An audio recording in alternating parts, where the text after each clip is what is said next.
আগে যারা ছবিটা দেখছে তাদের সবার কাছে আমি ক্ষমা চাচ্ছি। একটু কিছু আগে ছবিতে একটু ত্রুটি ছিল, যেমন আমার হলিউডের একটা সিন ছিল, সেই ছবিটা টেকনিক্যাল কারণে আমরা ঢুকাইতে পারি নাই ছবিতে। আরও কিছু টেকনিক্যাল সমস্যা ছিল, সেই সমস্যা আমি সময়ের কারণে আমি দূর করতে পারি নাই। তে সমাধান আরও আগে দিয়ে করছে, কিন্তু ডিসিবি তো আমার সিনেপ্লেক্স আগে চলে গেছে। তো এখন নতুন করে আবার একটা মাসুদ রানা দেখবেন, প্রপার সাউন্ড, প্রপার কালার এবং সম্পূর্ণ একটা মাসুদ রানা দেখবেন আপনারা। ছবিটা 19 তারিখে সারা বাংলাদেশে একসাথে মুক্তি পাবে, এই শুক্রবার 19 তারিখে, 19শে জুন। সবাইকে ছবিটা দেখার অনুরোধ করছি, সবার ভালো লাগবে।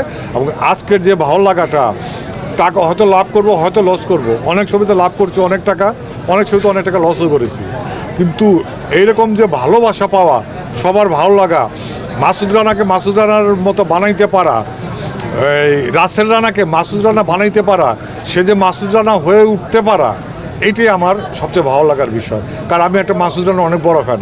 আমার মতো বড় ফ্যান মাসুদ রানা বাংলাদেশে দুই একজন আছে কিনা আমার সন্দেহ। অনেকে সিনেমাটা দেখার পরে বলছে যে মাসুদ রানা 2 তারা দেখতে চায়। নায়াসিনামাইড ও স্যালিসাইলিক সমৃদ্ধ লিলি ফেস ওয়াশ যা ফেসের ডেড স্কিন সেল দূর করে দেয় দ্বিগুণ ফাস্টার ব্রাইটেনিং। এটা আসবে কি না? হ্যাঁ, মাসুদ রানা 2 আসবে, গল্প লেখ কমপ্লিট আছে। তবে মাসুদ রানা অনেক লিমিটেশন আছে, আপনার মাথায় রাখবেন।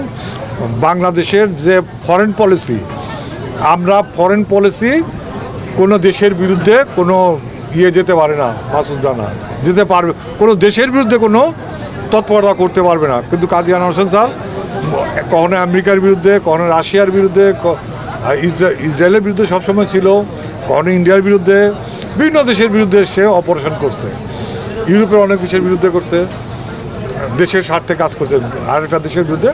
কিন্তু আবার যে লিমিটেশনটা, সেন্সর বোর্ডের নীতিমালা, আমি কোনো দেশের বিরুদ্ধে করতে পারবো না। হয়তো ইসরায়েলের বিরুদ্ধে করতে পারবো, হয়তো ইসরায়েলের সাথে এই নীতিমালাটা পড়বে না। এছাড়া এই কোনো দেশের বিরুদ্ধে আমি করবো না। এই লিমিটেশনটা মাথায় রেখে আমি মাসুদ রানা 2টা লেখা আছে আমার। Thank you. আপনার কেমন লেগেছে? সবার সাথে বসে নিজের অভিনয় দেখলেন, একটু বলবেন কেমন ছিল? খুবই ভালো লাগলো। আজ প্রথমবার মতো সবার সাথে বসে একসাথে আমরা সিনেমাটি দেখেছি এবং সবাই অনেক পজিটিভ রিভিউ দিয়েছে, সবার খুব ভালো লেগেছে এবং আমারও খুব ভালো লাগছে যে সবাই পছন্দ করেছে মাসুদ রানা। আপনার সহ অভিনেতা যারা ছিল তাদেরকে নিয়ে কি বলবেন, যেহেতু আপনার সাথে একসাথে বসে সিনেমা দেখলে তারা অভিনয় করেছে? আচ্ছা, রাসেল রানা তো খুবই ভীষণ ভালো অভিনয় করেছেন। তার অভিনয় তো সবাই দেখেছেন যে সে দুর্দান্ত একজন অভিনেতা।